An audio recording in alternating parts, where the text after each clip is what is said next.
పేరు పృథ్వీ, పీడిఎస్యు భద్రాద్రి కొత్తగూడెం జిల్లా కార్యదర్శి. కొత్తగూడెం పట్టణంలో ఉన్నటువంటి కృష్ణవేణి విద్యా సంస్థ ఫీజుల దోపిడీకి పాల్పడుతూ ఉన్నది.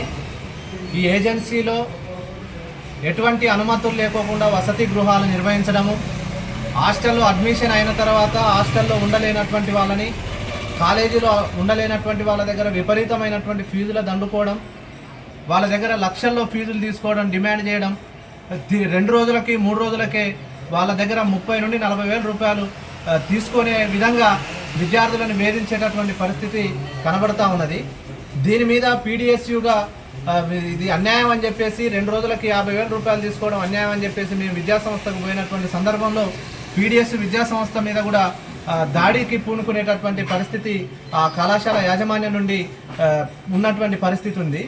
కాబట్టి మేము ఒకటే డిమాండ్ చేస్తూ ఉన్నాం, ఏజెన్సీలో ఉన్నటువంటి విద్యార్థుల దగ్గర ముక్కు పిండి ఏజెన్సీ అనుమతులు లేకోకుండా చట్టవిరుద్ధంగా ఇక్కడ క్యాంపస్లు ఇరుకుగా ఏర్పాటు చేసుకోవడం, వసతి గృహాలు ఏర్పాటు చేసుకోవడం, రకరకాల వేధింపులకు గురి చేసి ఎటువంటి అనుమతులు లేకోకుండా విద్యార్థులని పీల్చి పిప్పు చేస్తున్నటువంటి పరిస్థితి వాళ్ళ కృష్ణవేణి విద్యా సంస్థలలో ఉన్నటువంటి పరిస్థితి ఉంది.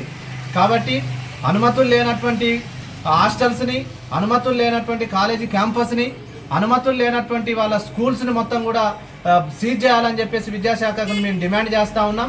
అదేవిధంగా ఇంటర్మీడియట్లో ఉన్నటువంటి విద్యార్థులను గర్ల్స్ని తీసుకొని పోయి డిగ్రీ కాలేజీలో క్లాసులు నిర్వహించడము, అదేవిధంగా విద్యార్థులకి సరైనటువంటి సౌకర్యాలు లేకపోవడము, ఫైర్ సేఫ్టీ లేకపోవడము, అనేక రకాల సమస్యలు అందులో ఉన్నప్పటికీ విద్యాశాఖ పట్టించుకోవడం లేదు.